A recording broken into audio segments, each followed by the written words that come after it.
Xbox On. Welcome to Xbox On, the podcast with one host about one console, the Xbox One. I'm said host Jesse DeRosa, and on today's episode, we'll be talking about the latest Xbox news for the week of February 13th, 2020, including Phil Spencer speaks up about Xbox's role in Japan, Anthem is getting a major overhaul, Activision is bringing back a dormant IP, and more.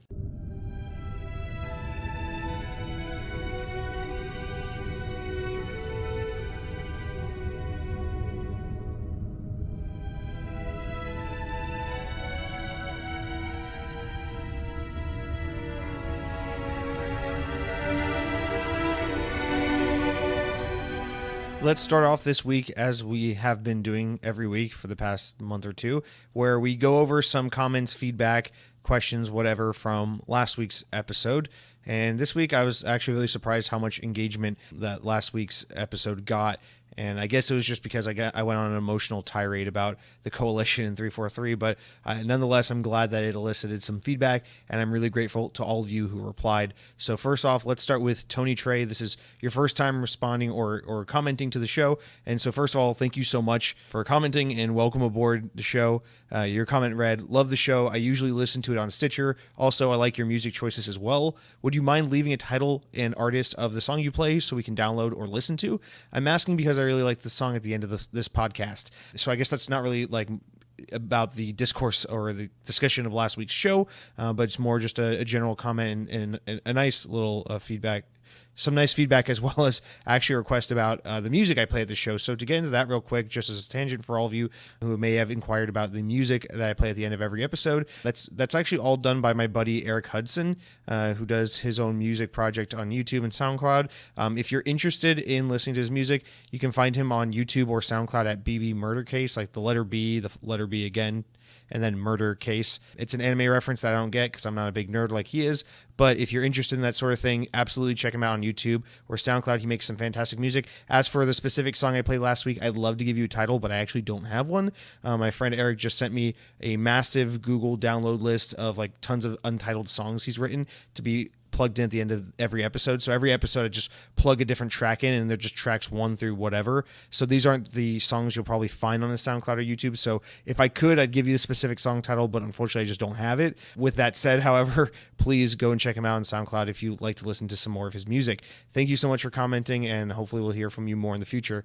Our next comment is more in regards to actual last week's conversation. This is about like I alluded to earlier, my big tirade regarding the Coalition and the departure of Rod Ferguson from the Coalition. My brother comments and says, in regards to all that, "I think you're probably right about the Coalition 343 looking dated in the eyes of the public.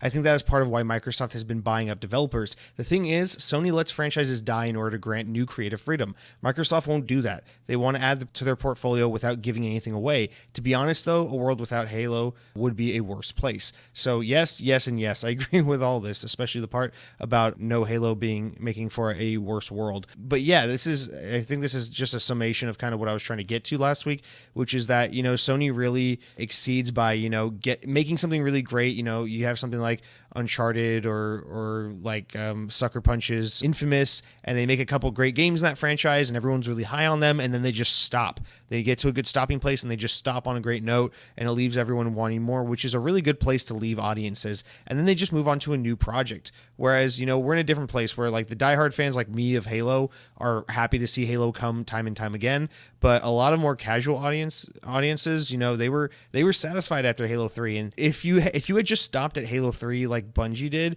and you just said, that's it, no more Halo, and then you went away for 10 or 15 years, people would go nuts for Halo. I promise you, if Halo 3 ended and then you never got Reach or ODST or 4 or 5 or anything after that, if it was just Halo 3 and then a hard shutoff, I think Halo would be in a Half-Life kind of situation. Half-Life the game, not Half-Life the biology term, where people would just be like absolutely dying for a new Halo game, to the point where people are like, we're never going to get another Halo game. Halo's gone. It was the greatest thing ever, but oh man, what a perfect trilogy. And people would just think so highly of that. But because they kept going with Halo, you got this thing where, the new audience doesn't like what the new studio's doing with the franchise. And it's like Halo now looks dated because you never gave it a really lengthy break. And I get all that. But yeah, for people like me and apparently my brother as well, the world is better off with Halo. But in the in the perception of the general public, maybe not so much the Halo diehards.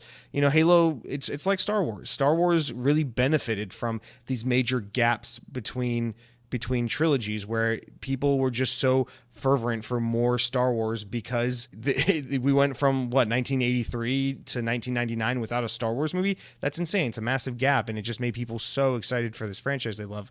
Maybe Star Wars isn't the best example because people seem to just absolutely hate everything post Return of the Jedi, but you get the general idea that people were just so excited for this franchise because it was allowed to lay dormant, because it ended on a high note and then went into hiding for years.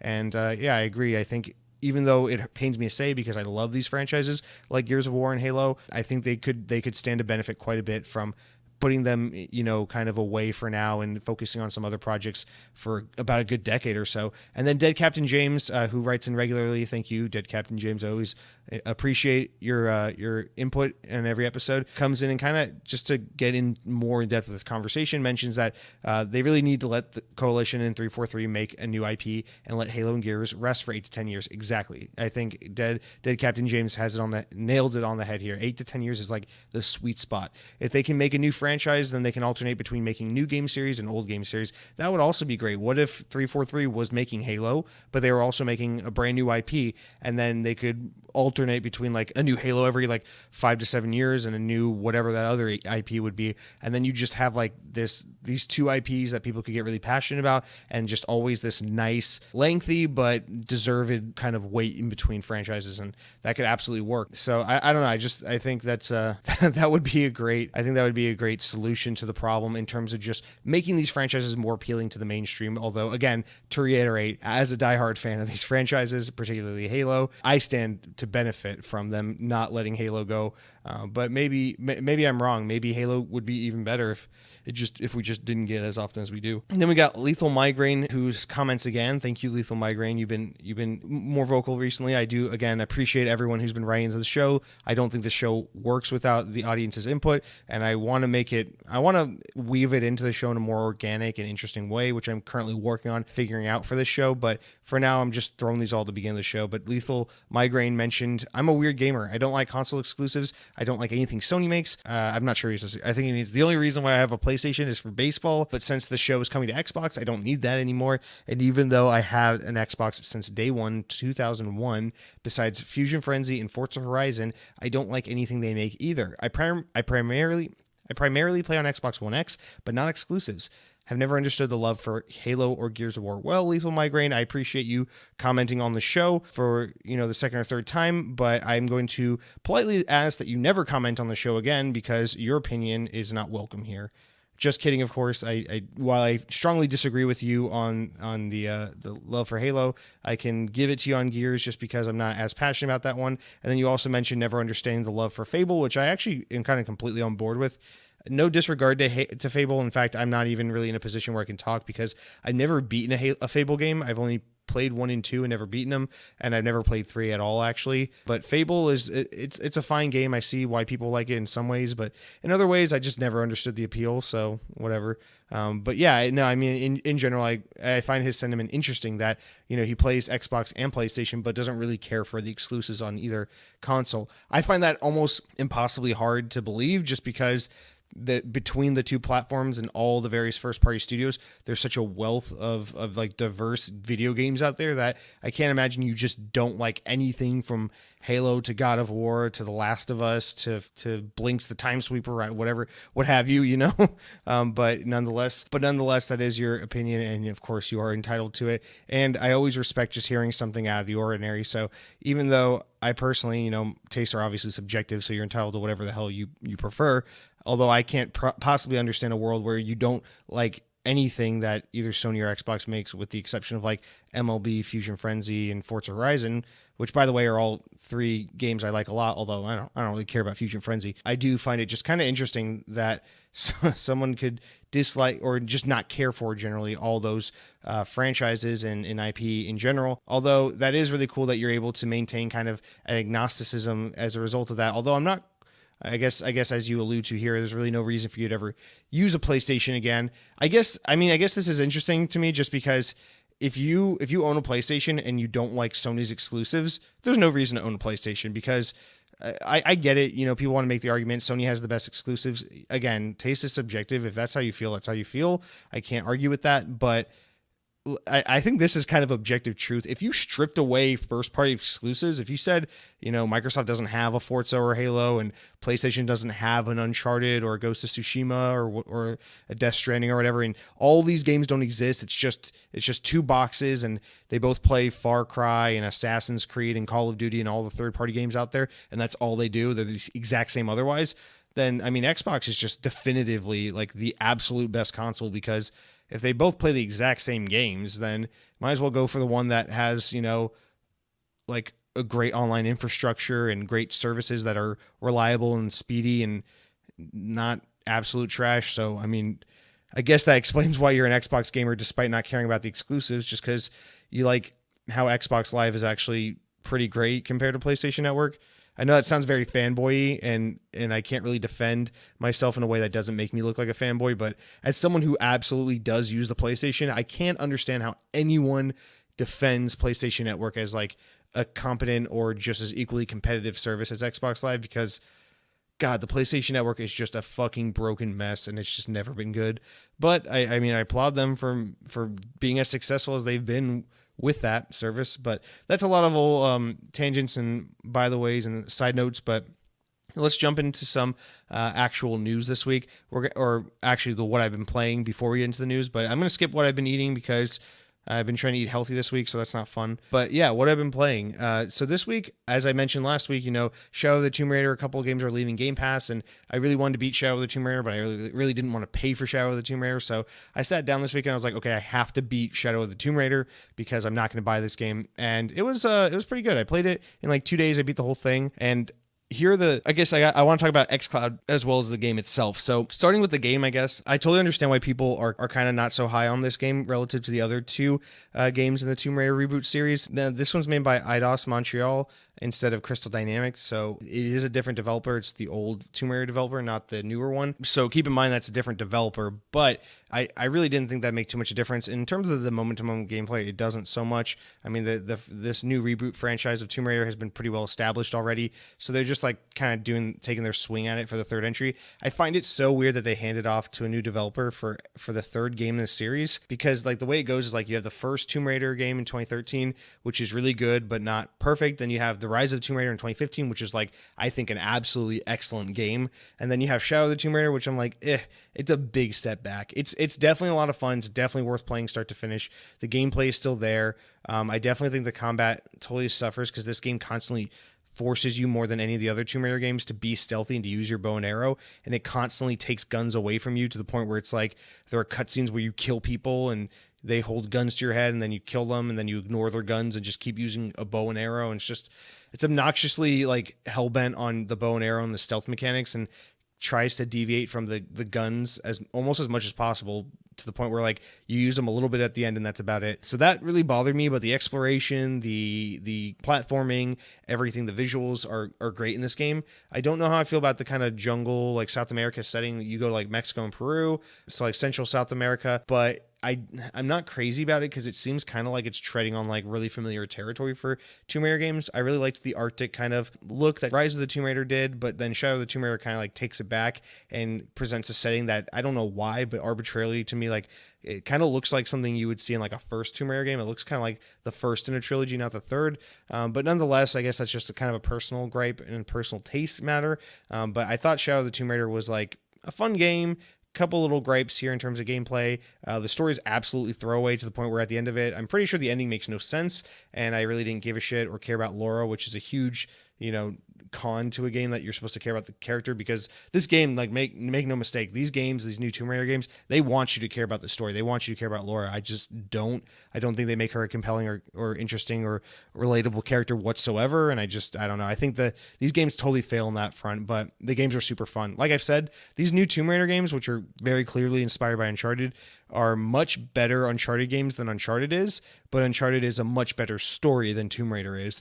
And that's saying a lot for Uncharted considering Lara Croft was such a well-established and liked character before there ever was an Uncharted. And yeah, it's definitely a really fun game. If for whatever reason you haven't played it, but you're interested in it, I think it's definitely worth, a weekend, 8 hours to just blast through it if you don't want to do the side content. But nonetheless, it's definitely, in my opinion, the weakest of the three. But yeah, still fun overall. Now, the other reason why I bring this up is because I did play the game almost entirely on my Android phone through Project xCloud. In fact, I tried to make it like a mission to play it almost entirely exclusive, except a little bit at the end there where I just put on the big screen and kind of wrapped up for the more cinematic effect of the ending.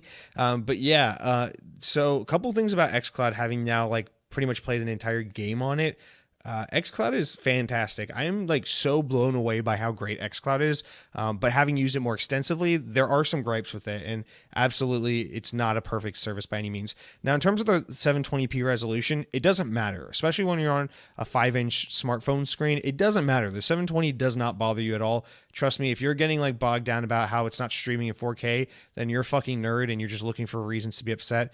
Or actually, maybe xCloud's in 1080p, not 720. I forget. I know it's not 4K. It's either 720 or 1080. But the point being, when you're streaming on such a small screen, 720, 1080, whatever, it looks fantastic on that screen. You don't need the 4K. You're not missing much there. I thought the game looked just great on my phone. And then the other thing is, like, especially when you're playing a game like Tomb Raider, like I'm not playing like Halo multiplayer, I'm just playing a single player story-driven third-person action game where it's not as Twitch-based and, it's not as precise as like a FPS. But God, I mean, like the latency thing does not exist. You pick the game up and it feels a little awkward playing, a big AAA game on, a phone attached to a clip attached to a Xbox controller. But you get over it so quickly within like 3 to 5 minutes, just instantly. I'm like, all right, I'm playing Shadow of the Tomb Raider. Who even cares if it's my phone or if it's a TV or whatever? And it just feels like you're playing Xbox. And it's fantastic. Once you're in the game, it feels so good. And it's such an awesome way to play games. I love the idea of like me being out in public and just being able to whip out an Xbox controller out of my bag and just play games for 20 minutes while I'm in a waiting room or something, or while you're on a bus or a train or something. And just instantly you're having that Xbox experience on the go. And it's like the experience is just not compromised in terms of the resolution, the streaming quality, the latency. It just, I didn't feel it. Like I'm not just trying to blindly defend this. Like this thing is in beta right now. Like this is like a beta for Xbox insiders to play xCloud, and it's an unfinished product. And it's not available everywhere, and there are only so many games on it. But I mean, once you're in there playing, it feels like a finished product. It's just so good.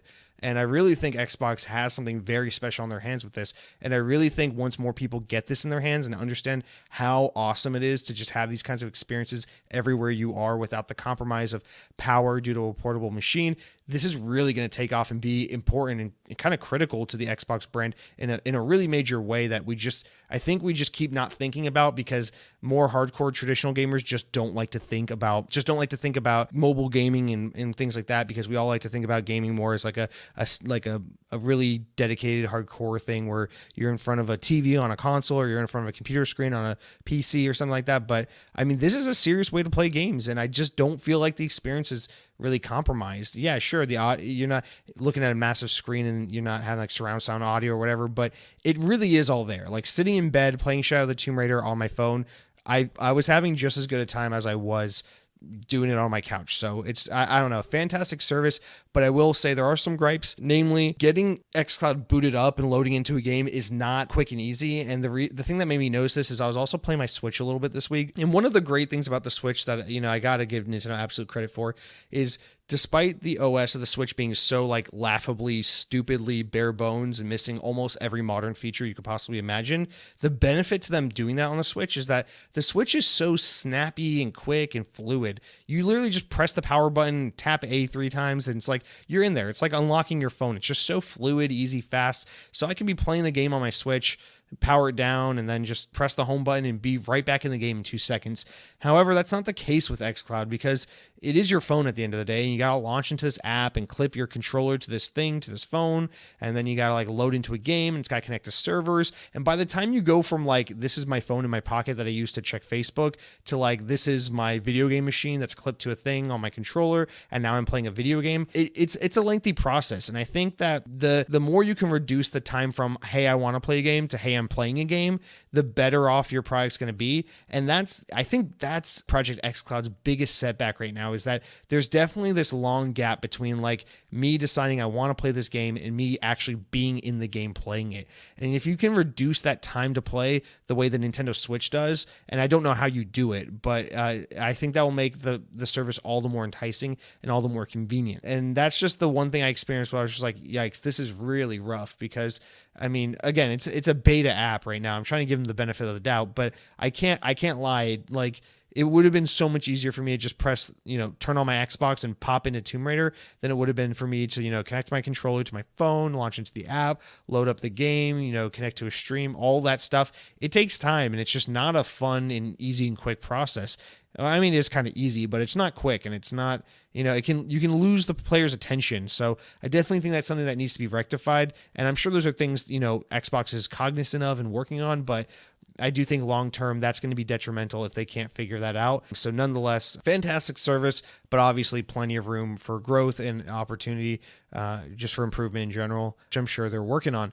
But anyway, that was my experience this week playing that. Other than that, I played some Phantasy Star Online 2. They did a closed beta for like almost 48 hours, not even this weekend, and it was a lot of fun. I really don't know why I enjoyed it so much, but I did. It was really cool, and I'm excited to play more of that when the open beta and then the full game launch happens later in the spring. But yeah, Phantasy Star Online 2, it's like, I don't know, the best way I could compare it to is like, imagine if Monster Hunter was like not so gruelingly difficult that you wanted to quit all the time, but also like absurdly anime, even more so than Monster Hunter already is. But yeah, it was a ton of fun. I had a lot of, I don't know. It was different. It was nice to play something different and to kind of be a part of like this really small community for a weekend that was just really excited about this thing that not a lot of people care about. It was just cool to be a part of that and follow along on social media as fans were just going nuts for this game they've been waiting for so long. And yeah, I'll be excited to play more of it later and to get more into it. But I was playing just kind of solo, just kind of questing and grinding and leveling up and doing some quests here and there. And I just had a good time. The game difficulty is not too bad. The loot grind and all that stuff is enticing enough. And there's even story content, which is, nonsensical Japanese storytelling, but it's fun enough to keep me coming back and wanting to play through it. So that's definitely a good game. If you've been looking for some more Japanese content on the Xbox, that's definitely one worth looking into. And with that said, let's segue into our first news segment, our news this week, which is of course all about Japan. No, I mean, just the first story is, at least. So let's jump into the news. Head of Xbox Phil Spencer was recently on a new episode of Gamertag Radio, a podcast I've never listened to, but I'm aware of. I'm sure many people think it's great. I'm sure people in this audience have probably listened to it. But I have been meaning to listen to this episode since they got Phil Spencer on. But he basically, on the episode, he discussed Xbox's place in the Japanese market. So directly pulled from WindowsCentral.com, the article reads, Spencer knows that Microsoft isn't doing well in Japan and wants to change that by bringing the Xbox Series X and other services to Japan when they launch worldwide. When asking if we'll ever see a first-party Japanese game from Microsoft, Spencer said that they had nothing to announce at the moment, but he knows that this is important. Could this mean that Microsoft is looking to buy a Japanese studio like From Software or another one that's independent? Only time will tell. Maybe Microsoft will set up its own team that makes games. So, I mean, first of all, just to comment on this, no, there's no way in hell Microsoft's buying From Software. I don't believe that for a second. I don't think From Software would sell to Microsoft. They seem to be one of those like very Japanese studios that's like very in bed with other Japanese studios, although I guess that's kind of hypocritical of me to say because they have partnered with Xbox in the past and they have partnered with Activision in the past. But I mean, they do most of their work, for Sony and for other Japanese companies. And I don't see it happening where Microsoft would ever potentially get a studio like From Software, nor do I think they'd really be in the market for that. I think, despite those games being huge, I don't think it looks good optically for Microsoft to buy up the Souls developer and then have them make games exclusively for Xbox hardware and services. However, I do think this is interesting that Spencer is always just so vocal about Xbox in Japan. I mean, I just talked about Phantasy Star Online 2, which is a game that is coming to Xbox, or it's coming to the West, really, because Phil Spencer, because he went over there and had the conversations with Sega and pulled strings and made things happen. Because I mean, let's face it. For as long as the Xbox brand has been around, Japan just hasn't taken this console seriously or really given two shits about it. It's just always the way it's been. And let's not forget that Xbox used to try harder to get Japan on board. Like in the OG Xbox games, we had games like Phantom Dust, and in the Xbox 360 days, we had like Lost Planet and all these games.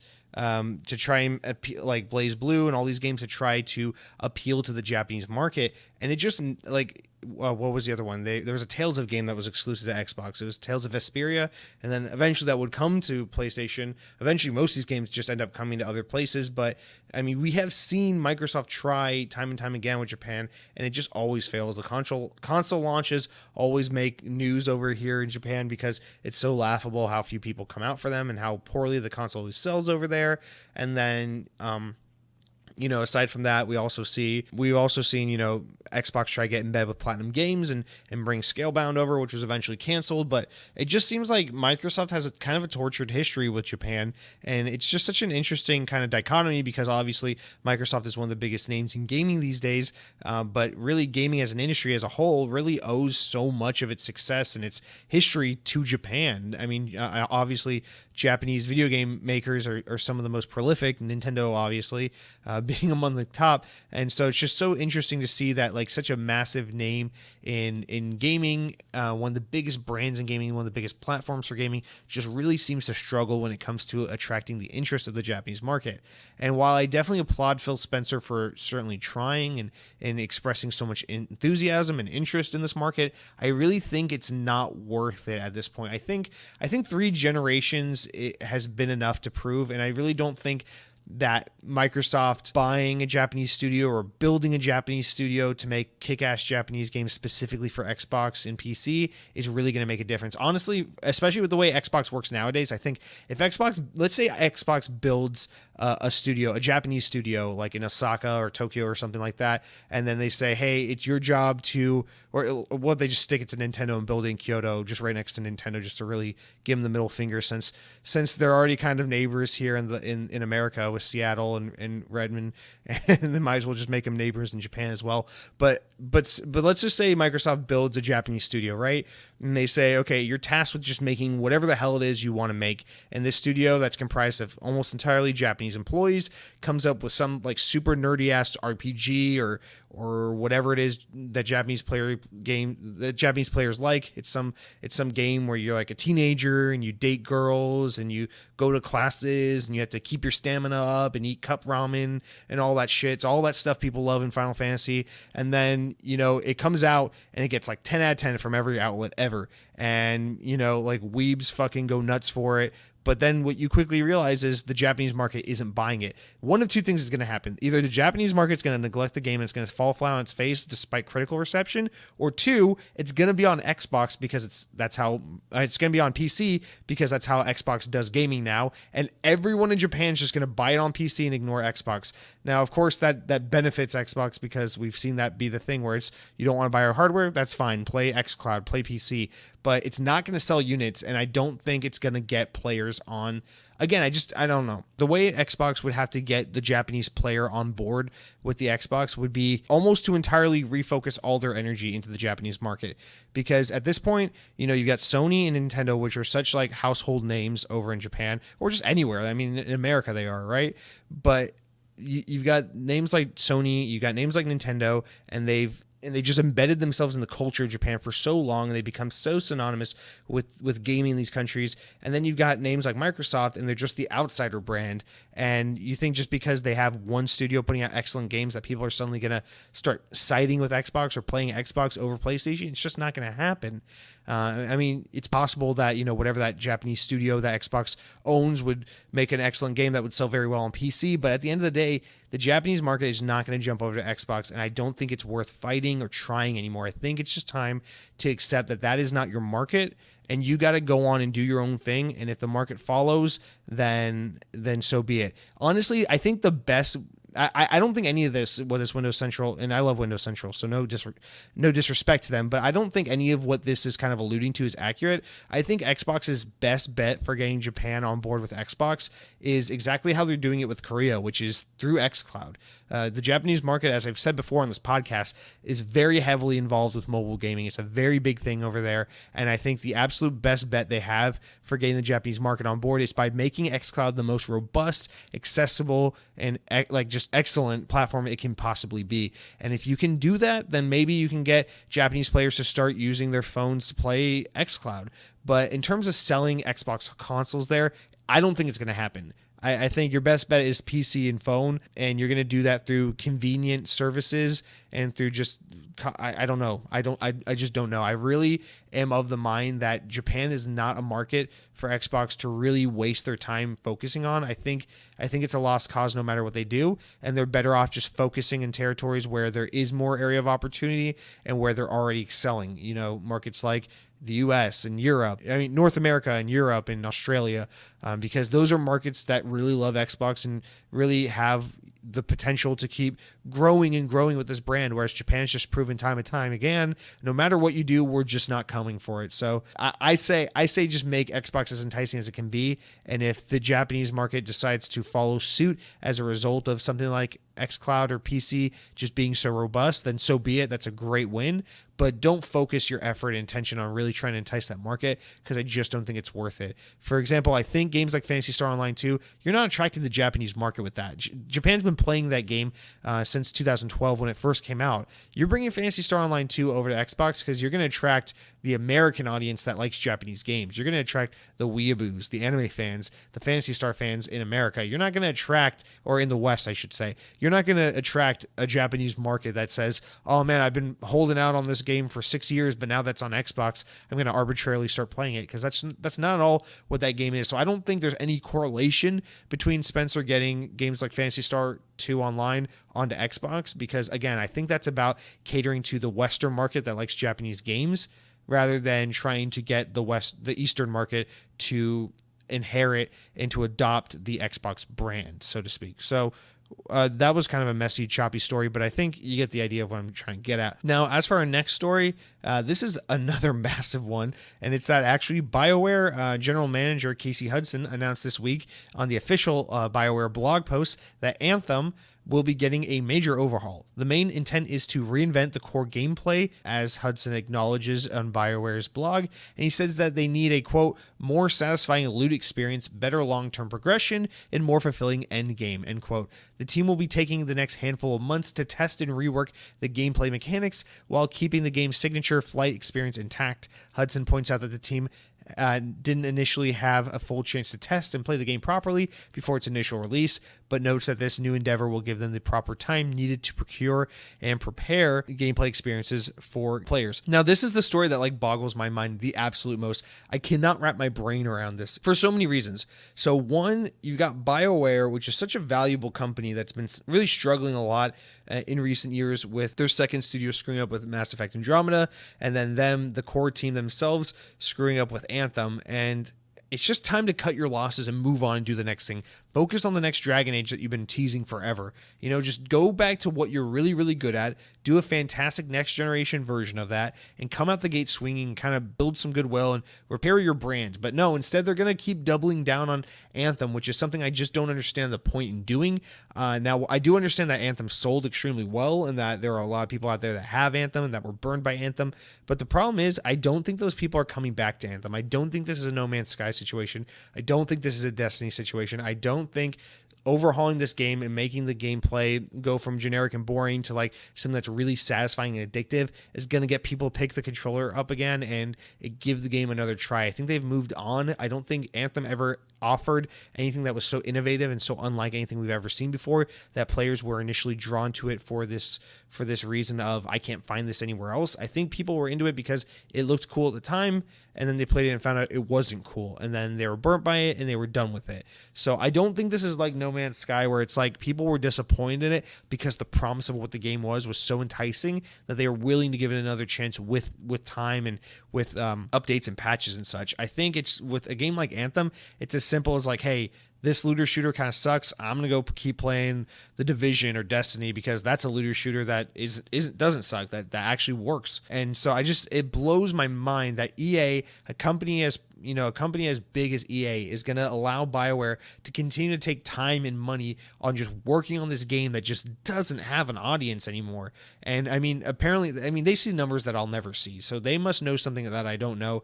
Of course, they know many things that I don't know, but they must see something in this franchise, in this brand, in this IP that it's worth continuing to invest in. It's worth continuing to say, BioWare, I know you're working on some other games, but let's kind of keep that in the background. Let's really double down on Anthem, a game that no one's buying anymore, no one cares about, that received awful reception, that just no one wants to talk about or think about or play anymore, and let's just force it to be a thing anyway. I know there are games like Destiny or like Star Wars Battlefront 2 that kind of had a bad reputation at the beginning and then really turned it around in the end. But I think with a game like Anthem, especially being, we're at about a year apart from when it initially launched, I think people are just done with this game and they're ready to just put it behind them and move on to the next thing.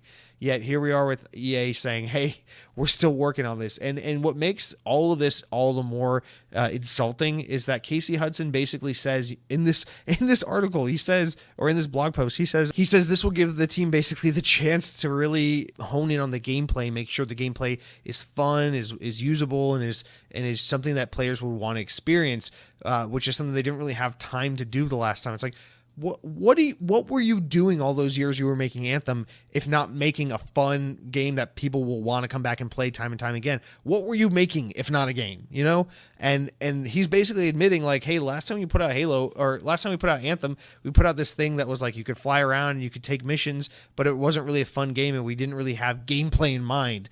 Now that we have a chance, we have the money and the time to go back and rework it and overhaul it, we're going to put some gameplay in there. How's that sound? It's like, why was the original idea not to just build a fun game and then build everything else around that? Why was it let's build the shell and then hope to God players find an addictive gameplay loop within that shell we've built? And it seems like that's basically what they're admitting to here, which is just something so absurd. I can't even believe that they'd have the balls to like come out and say that, although there is something kind of respectable about that level of transparency. But nonetheless, if you are among the few who are just dying for Anthem to get better, it seems like BioWare hasn't given up on it just yet. It seems like EA hasn't given up on it just yet, and that's cool for all you that feel like you were totally burned from buying this game, that you didn't get a lot of experience and gameplay out of. But I mean, it looks like the game's not over yet. So hopefully your $60 will be justified in the end. But yeah, I can't believe that's still happening. And hopefully we won't have to hear too much more about Anthem as it keeps popping up every month or so over here. But let's move on to our next story, which is probably my favorite story because it's about Halo. And this comes directly from GameSpot. It says, for Halo Infinite, the team at 343 Industries built more than a game. They also developed a brand new engine, Slipspace, which of course we all know about.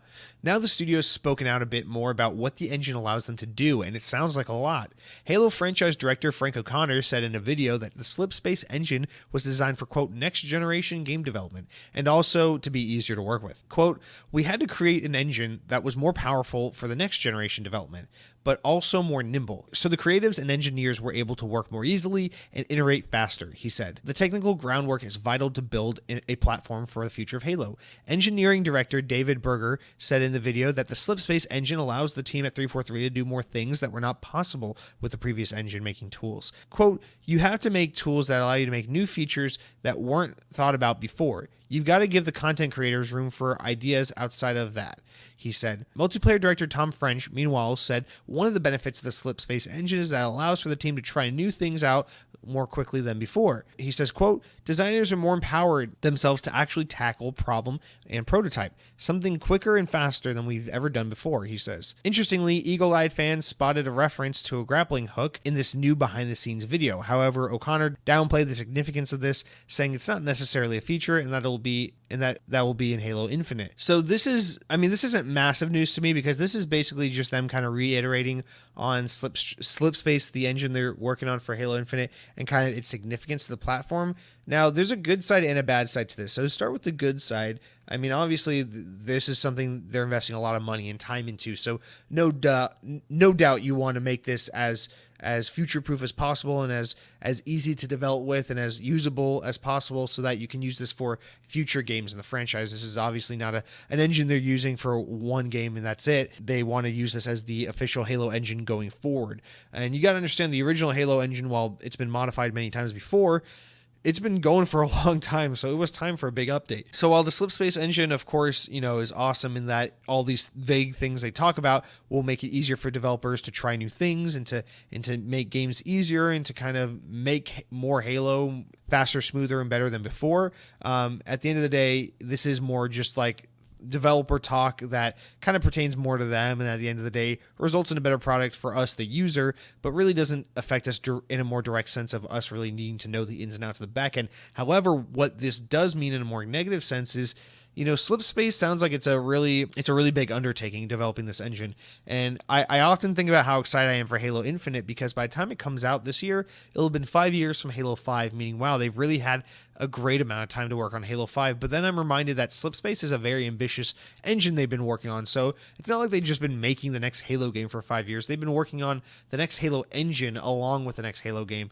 And what I worry about is, while Slipspace is intended to make game development easier and more accessible for the team so they can make Halo better and deal with fewer behind the scenes issues and just focus more on the creative aspects of game development, I do worry that, Halo Infinite, there's going to be this expectation that's going to be so great because there's been such a gap between Halo games, but then it comes out and we realize, oh, well, it seems like they spent a lot of years working on Slipspace, and then somewhere in that they managed to make a game as well, and the game is kind of just, par for the course or just not up to snuff with what we waited for. And I guess the only reason I really worry about this is because this is going to be a really nerd example, because I know most of you don't care about Sonic, but I'm a big fan of the Sonic the Hedgehog series. And when Sonic Unleashed, which is the best Sonic game ever made, came out, they developed this new engine for it called the Hedgehog engine. It's what allows the game to run and look so crazy and be so fast and awesome like it is. It's a fantastic engine, and they used it for a couple games. They used it for Colors and Sonic Generations, which is a highly regarded 3D Sonic game. But when Sonic Forces came out, which is the current generation Sonic game, it's the most recent 3D Sonic game, which is awful, by the way. A lot of people were speculating, this game is going to be awesome. It's been so long since we've had a 3D Sonic game. There's about a 6-year gap between 3D Sonic games. And the game came out and it kind of sucked. And what we ended up learning was that Sonic team had actually spent more time developing this Hedgehog engine 2 than they were actually making this Sonic Forces game. So Sonic Forces ended up being a really bad Sonic game, despite being in development for so long, mostly because they were working on a new engine, not a new game. And I guess that kind of experience just burned me a little bit, and I worry about Halo, thinking, well, I hope that this long development gap between Halo 5 and Halo Infinite isn't because, they were building an engine and not because they were taking their time to really make the best Halo game they can make. So I'm really hoping I'm wrong on this, and that the two things are separate from each other, and that one thing doesn't necessarily correlate with the other. But I think this is something that isn't brought up at all that we need to be cognizant of, and it's that Halo Infinite can literally just be the next Halo game, no new bells and whistles, which I don't think it is. I think it's definitely a reinvention of the brand. I think it's definitely going to be the most like iterative, or the most like next gen Halo we've ever seen. But it could potentially just be the next Halo, because all this time they spent developing it could just be, the setbacks due to having to build a new engine and not so much the ambition of this big new project they're working on. So just something to be mindful of. As far as the grappling hook goes, I don't even want to speculate on that. If they're going to put a grappling hook in Halo, I don't even know what to think about that. I hope that's not true, but who knows? I don't know how that would play out in Halo, and I just want more Halo 5, to be honest. But our next story, kind of a smaller one, unrelated to the world of gaming. Samsung announced all their new phones this week.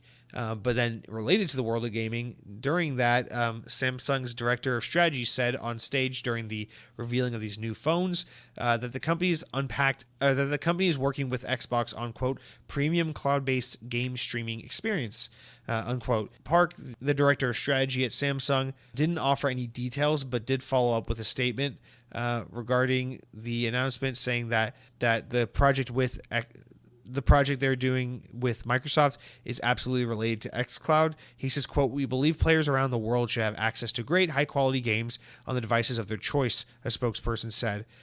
Quote, "Working with partners like Samsung is an important step in our Project xCloud journey and will help make game streaming more accessible for gamers. We look forward to sharing more later this year," end quote. So this is a very vague kind of partnership between Microsoft and Samsung. And to be honest with you, I can't even like really creatively speculate on what this would be. But I do find this interesting that, one of the markets that xCloud was first launched in was South Korea, which is kind of an unusual market for anything Microsoft related or Xbox related rather.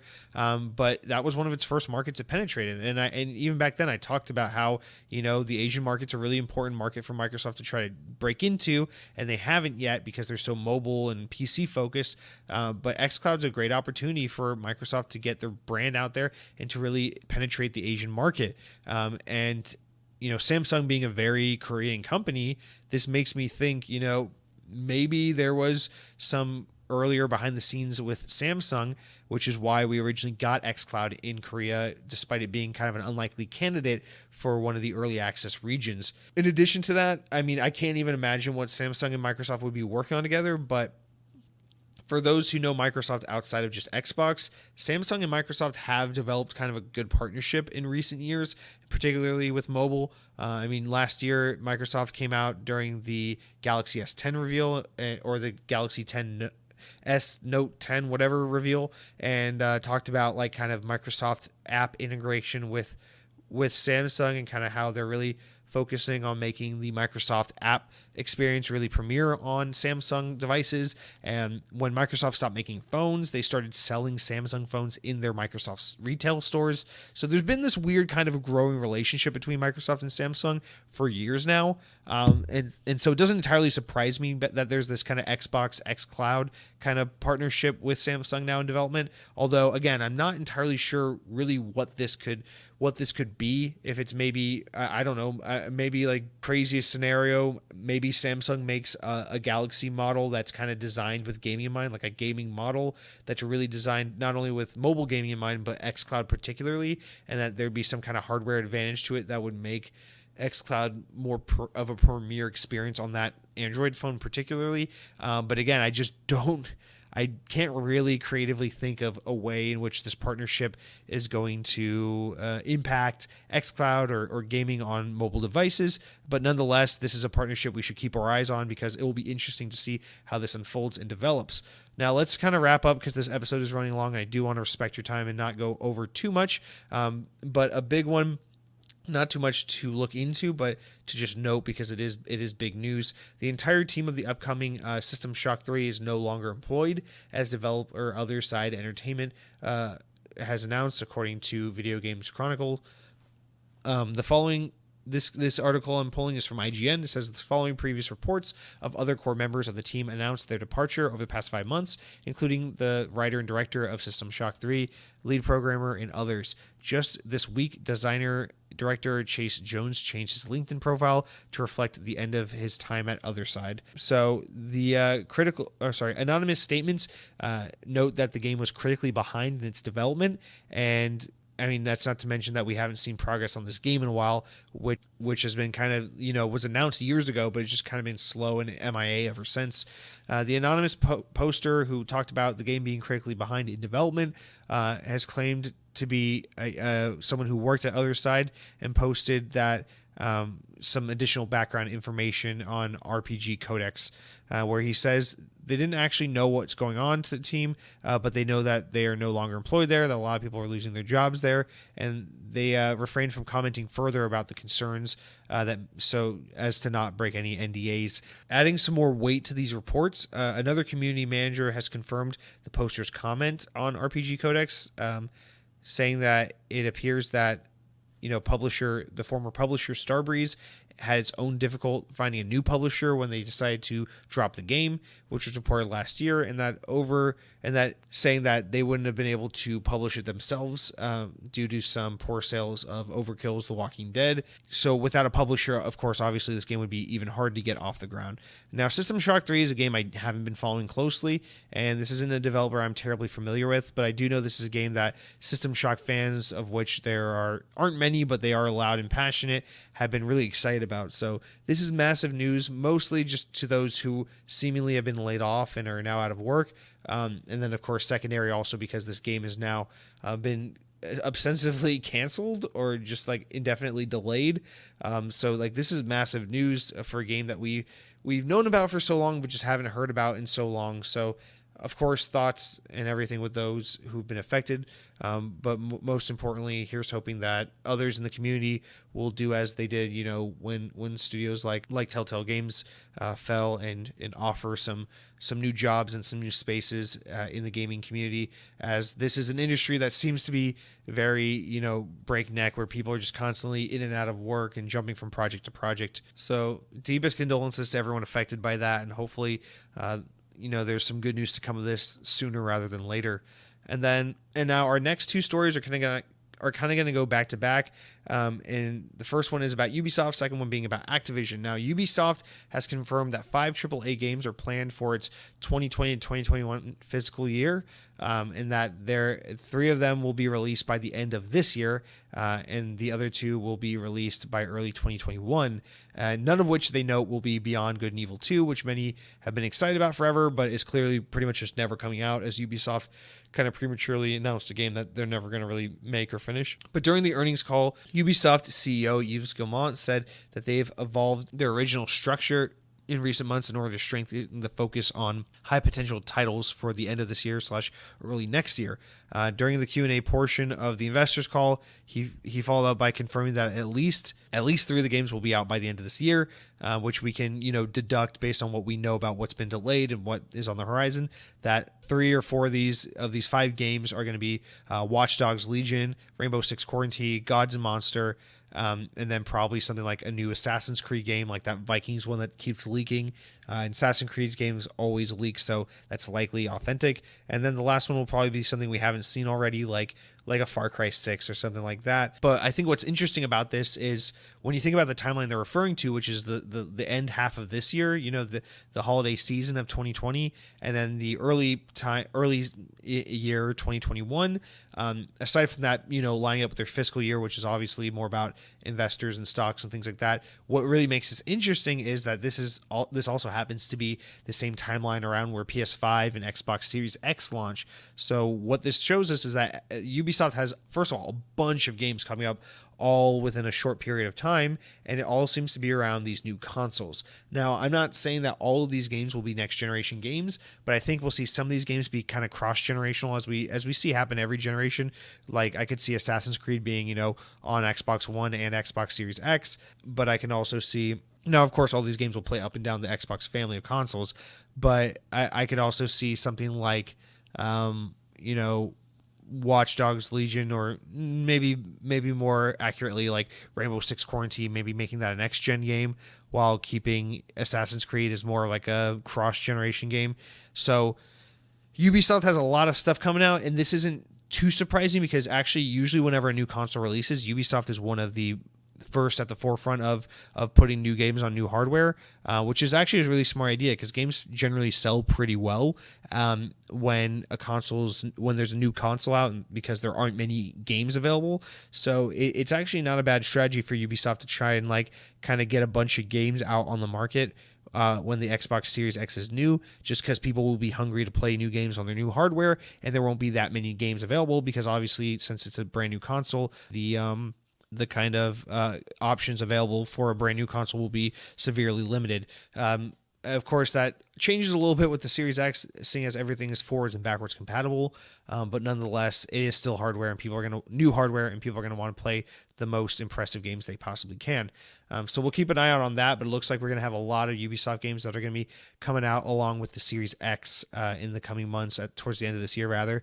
The other big investor-related announcement comes from Activision, who also had a investors call this week where they mentioned that they had many more remastered or reimagined experiences in the works beginning in 2020 as a result of the success of things like the Crash Bandicoot remasters, Spyro the Dragon, and the Call of Duty Modern Warfare remaster. So during the Q4 fiscal year 2019 investors call, Activision Blizzard CEO Dennis Durkin revealed that in addition to new games and new IP, Activision will, quote, continue to tap into our portfolio of beloved IP to bring several remastered games, reimagined experiences to our players in 2020. Now, what we can assume this means is likely Tony Hawk, right? So obviously, I think we're going to get more Crash Bandicoot, no doubt. Maybe more Spyro, probably at some point in the future. Maybe even another Call of Duty remaster. But outside of what we've already seen, I think the IPs that they're kind of alluding to are Tony Hawk, mostly because, let's be honest, Activision doesn't really have too many IP that we haven't seen in a long time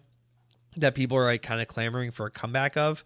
But Tony Hawk's a tricky one because, as you may recall, they tried to make a Tony Hawk's Pro Skater 5 like 3 or 4 years ago, and it was kind of awful and it fell flat on its face and no one cared about it. So it'll be crazy to see if they can bring Tony Hawk back in a meaningful way, maybe get a really like super AAA quality Tony Hawk game in the works. But then again, I just don't know that Tony Hawk could potentially pull off, what it once did. Even if they can nail the gameplay, I think it's so hard with the soundtrack and the skaters these days, because this isn't the time of skating anymore. Like, people these days just don't seem to be into skating the way they once were. I don't think skate culture is really as relevant and mainstream as it was 15 or more years ago. So it's going to be really hard to pull off a new Tony Hawk game, although it seems like that's probably the most valuable IP they own that they just aren't using these days. But I would love to see the return of the Tony Hawk games. American Wasteland is my absolute favorite. I know that's an unpopular one, but they're all fantastic. Everything up through American Wasteland at the very least. I think Project 8 is where it starts kind of losing its fun. But nonetheless, Tony Hawk was a beloved series that I'd love to see make a comeback. Other than that, some other things it could be, of course, it could be something Blizzard related since Activision owns Blizzard, but Blizzard isn't fun to speculate about. It could be Guitar Hero, but I highly doubt that because they tried to bring it back a few years ago and that fell flat on its face. And then the only other thing I could think of, I was scraping like the bottom of the barrel here.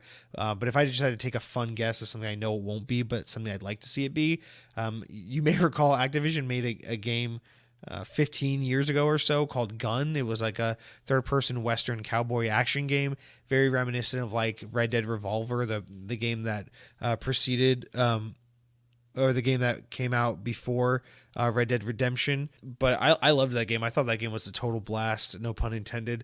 And I would love to see something like that come back, although I don't know that there really is a market for that either.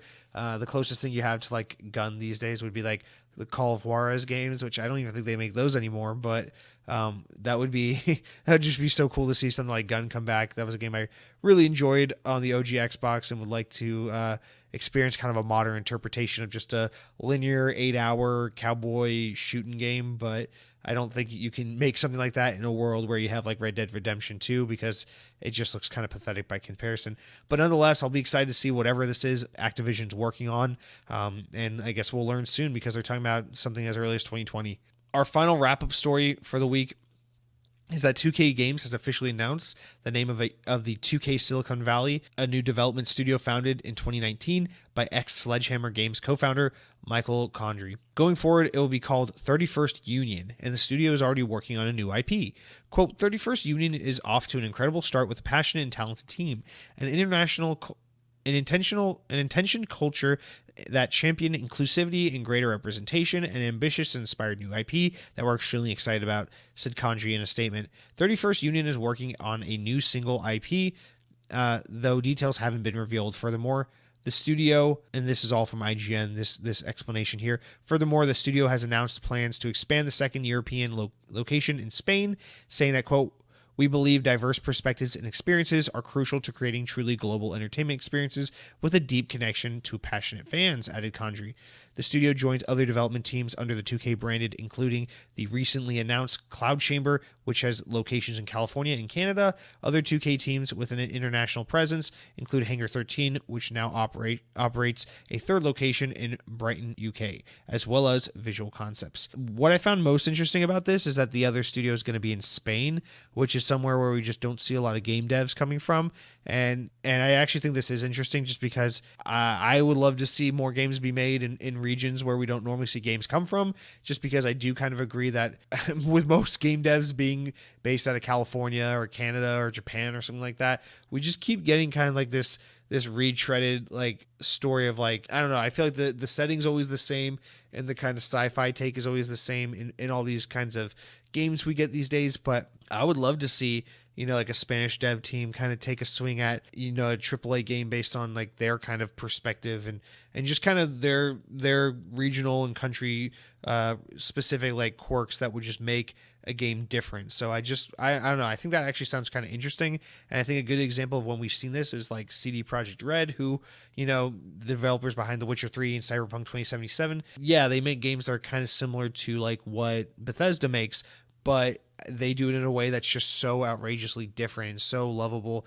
And they found so much success with The Witcher 3 in particular that it's like, wow, these devs from like these Eastern European countries are just actually really killing it, and we need more of that. And so I just think it'd be cool to see, obviously Spain being very far away from CD Projekt Red, I just think it'd be interesting to see devs from a different part of the world just kind of taking their swing at AAA games, because it just seems like so many devs are from, I don't know, I just feel like 99% of them are from like California, or Japan, or Canada, and I'm just excited to see new devs coming from new places to see what kind of stuff they can make, because sometimes it feels like the AAA space can be a little samey, and so I'm just always up for something different.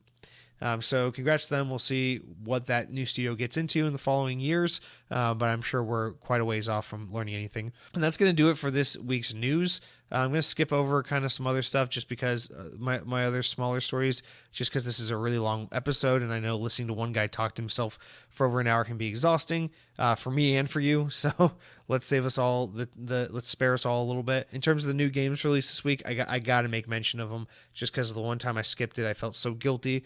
So there's 13 games coming out this week. We'll just blast right through them. We got AO Tennis 2, which is a tennis game for golf fans.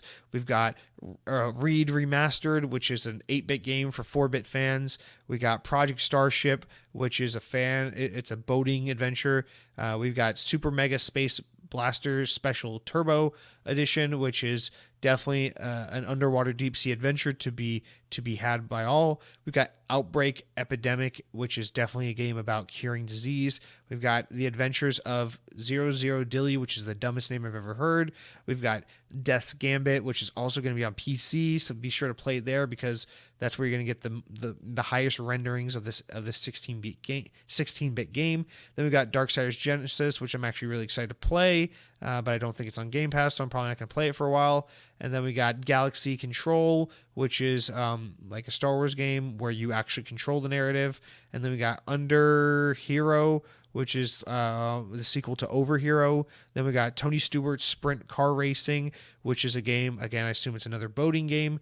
And then we've got Glass Masquerade 2 Illusions, which is a game about practical special effects in movies. Then we got Spaceland, which is an isometric puzzle-looking turn-based game, so fuck you, Fire Emblem. And that's going to do it for this week's 13 brand new releases. Just want to make sure everyone got a shout-out. And then a reminder, of course, for Games of Gold, you got TT Isle of Man for the rest of the month. You got Call of Cthulhu beginning on February 16th, running through March 15th. And then on the 360 side, you got Fables Heroes, which you have only until the 15th to download, so make sure you do so if you haven't. You got like a day left. And then you got Star Wars Battlefront, the OG one, which runs from February 16th to the 29th. So those are your games.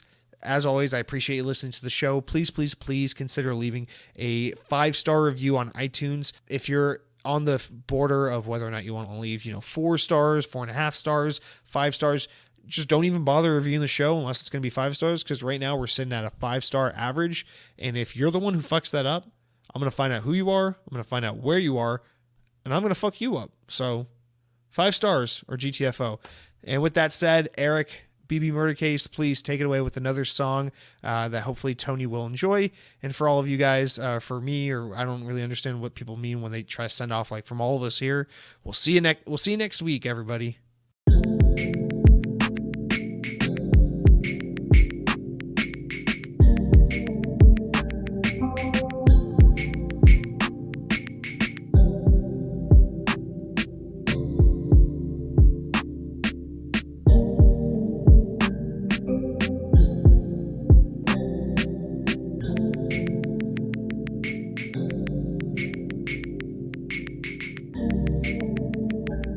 you.